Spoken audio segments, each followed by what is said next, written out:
Update. Am I the a-hole for demanding that my husband and I go on video consenting to an open relationship before allowing one? Original post. I've been debating about actually posting this for a while, but since I don't feel comfortable about discussing this with family or friends, I thought I'd come here anonymously.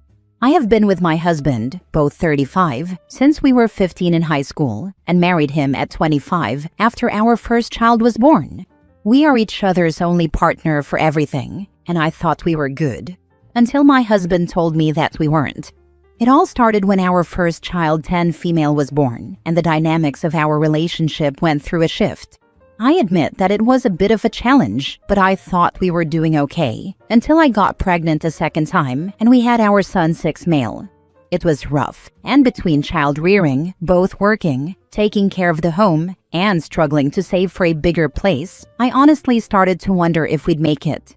We went to counseling, and once all kids were in school, I felt like my husband and I were going to be okay. We moved into our house, we got a handle on our student loans, got help with childcare, received respective employment advances, and were able to make monthly date nights for each other where we could just focus on us. It wasn't perfect, but I truly believed that we were good. Then one day my husband approached me about wanting to bring more excitement into the relationship. At first I thought he just wanted to spice things up, which I was down for, and we did. But then he started to drop little hints about wanting more, and asking me if I ever had any regrets about when we met. It took a while for me to be honest with both him and myself, but I finally admitted that there were certain I wish we could have done differently, and he seized that moment to bring up opening up the marriage.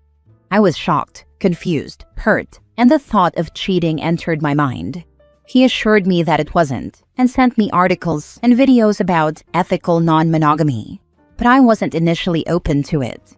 Unfortunately, my husband didn't stop and kept pestering me about it, to the point where it would ruin our date nights. And after a year, I relented just to get it over with, but insisted on some ground rules. One of them being that I wanted us both to sit down together and record ourselves consenting to allowing the other to have a partner.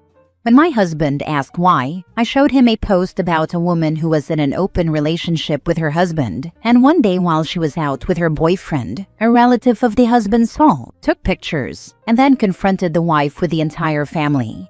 They accused her of cheating, and her husband just let her take the fall. I don't ever want to be in that position, but my husband dismissed it, saying that what happened to her won't happen to us, and that no one else needs to be in our relationship, which I found laughably ironic. I told him no video confirmation of consent, then no open relationship. My husband thinks I'm being paranoid, unreasonable, selfish, unfair, and unwilling to compromise. Am I the a-hole? Now for the top comments before reading the update. I'm more concerned that you seem to not actually want an open relationship. It's not an open relationship if you have to coerce your partner into accepting it. How vile to actually think you have permission to sleep around when you emotionally beat your spouse into submission. Yeah, these open relationships never end well. Even discussing the possibility of a threesome or foursome with my last ex most likely caused the downfall of our relationship. She did not take too kindly to me even mentioning the idea, and I promised to never bring it up again to her, which I never did suggest anything like that again. My husband thinks I'm being paranoid, unreasonable, selfish, unfair, and unwilling to compromise. No, he is being unreasonable, selfish, and unfair. It's a reasonable precaution, and one you should do. But honestly, with his attitude, this is all going to blow up on you somehow no matter what precautions you take. Not the a-hole. He nagged her for a year for this, and now won't do the one thing she's asking for to protect herself? If I were betting on this marriage, I wouldn't. He just wants permission to have sex with other people. I bet he already has his first lined up, probably already cheated, and will say, oh, it started after we opened up our marriage. Right. Now for the update months later. Hello everyone. Some things have changed, and because I still get the occasional PM about this, I decided to give an update to my situation, and it will probably be many months before I give any new information, if I update again at all. To get straight to the point, I decided to give my husband what he wanted and will be filing for divorce. For more details, please continue reading. After having yet another argument about opening up the marriage, my husband threw a fit and left the house and didn't return until the following day. It was late and I know he had been drinking a few more beers than he usually does, so I was worried and kept trying to call and text him. He didn't respond, but while I was walking around the house with worry, I noticed a pinging sound around the time after I sent my husband messages. I eventually found the iPad that he used to use and was planning on giving to his sister's stepkid, and realized it was still linked to his phone. Against my looming sense of guilt, I checked his iPad and it turns out he's been messaging another woman from work for months. It wasn't just work-related or platonic stuff either. A lot of these messages were really spicy and had the occasional NSFW pictures. They didn't show each other's faces, but I know my husband's body and the chick he was communicating with forgot about the mirror behind her, which showed a tattoo that she had on her back of her shoulder. So even though she cut off her face, I knew who she was. According to the messages, they haven't gone all the way, but they have done other stuff and made jokes and comments about me. To make it worse, he's also been messaging some of his friends and cousins about me, saying how disgusting he thinks my body has become since having our kids. How he hates that my breasts have tiny stretch marks and aren't as high up as they used to be, and resents me for putting my desires of doing motherhood a certain way, rather than considering the needs of my partner, aka my choice to breastfeed instead of using formula like he kept suggesting. My heart broke and I cried as I read the messages. I guess I wasn't as quiet as I thought I was because my son woke up and asked me if I was okay. I ended up taking him to bed with me and we fell asleep snuggling. I woke up to my daughter giving me breakfast, toast with jam and a peeled tangerine with some cereal, and told me that she heard her father and I arguing and wanted to cheer me up because she knew I was sad. This made me angry inside, not at the kids, but at my husband. How dare this man subject these beautiful kids to this type of chaos, all because he wanted to get laid. In that next moment, something in me broke emotionally, and I no longer held any care or love for my husband. Part of me was hoping something terrible did happen to him while he was out, as it would be a much cleaner break for me and my kids, and I would have the benefit of his life insurance policy. Maybe I should see a therapist about that. After I finished having breakfast with the kids, I let them go play while I looked up divorce attorneys and Googled state laws on marriage and divorce. My husband came back in the early afternoon. Still wouldn't say where he was, but I didn't care. As he was showering, I told him that he had my permission to open the marriage, no video or written statement required. He was ecstatic, and suddenly the fun and attentive man my husband was came back, and it made me sick. He agreed never to bring any of his conquests to the home where our children might see and use protection, but his word means nothing to me now. Over the next couple of days, I used my lunch breaks to have phone meetings with lawyers, and I believe I've found a one for me.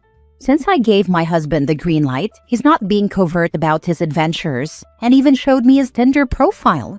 I smile but say nothing, and I'm just collecting whatever evidence I can pass on to my lawyer. My plan is to serve him and pretend to be the aggrieved wife who found out about his adultery and lie about giving him permission to family and friends. No one outside of my lawyer knows that I'm gearing up for divorce in real life, and there is no changing my mind. Thank you for reading. Good job. I recommend, however, that you take an STD test. It's obvious that you no longer want to touch that animal, but you don't know for how long he has been unfaithful to you before this open marriage thing. Also, please give an update on that little jerk's reaction when he receives the papers. Facts. OP. That open marriage spin was just him soft-launching cheating with a safety net. You handled this with so much grace and clarity. He played a stupid game, and now he's getting the prize he earned. Hope that video moment sticks with him when those papers land. This guy is a massive a-hole. You, my dear, take care of yourself and those kids of yours. Collect your evidence and don't tolerate the disrespect. Seriously sorry, you married a massive a-hole. Last story. Update.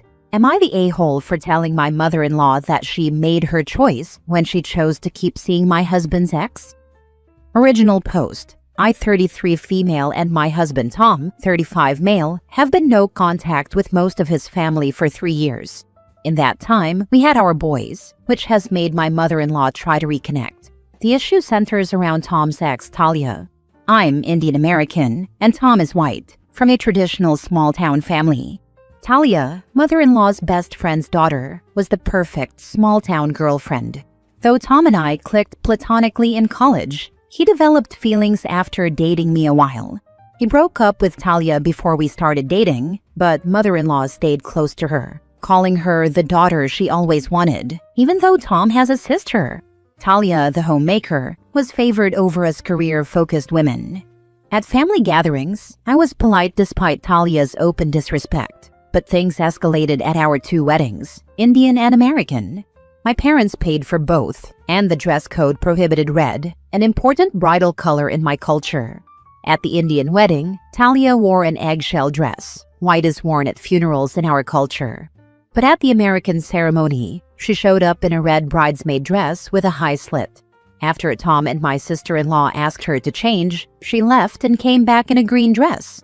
My relatives noticed, and she became the subject of gossip. Mother-in-law later told me to keep my kind in line, to which I replied that Talia brought it on herself. Tom and sister-in-law backed me up, and mother-in-law left with Talia before dessert. The next day, Talia posted on Facebook, claiming she was exiled because the bride was jealous.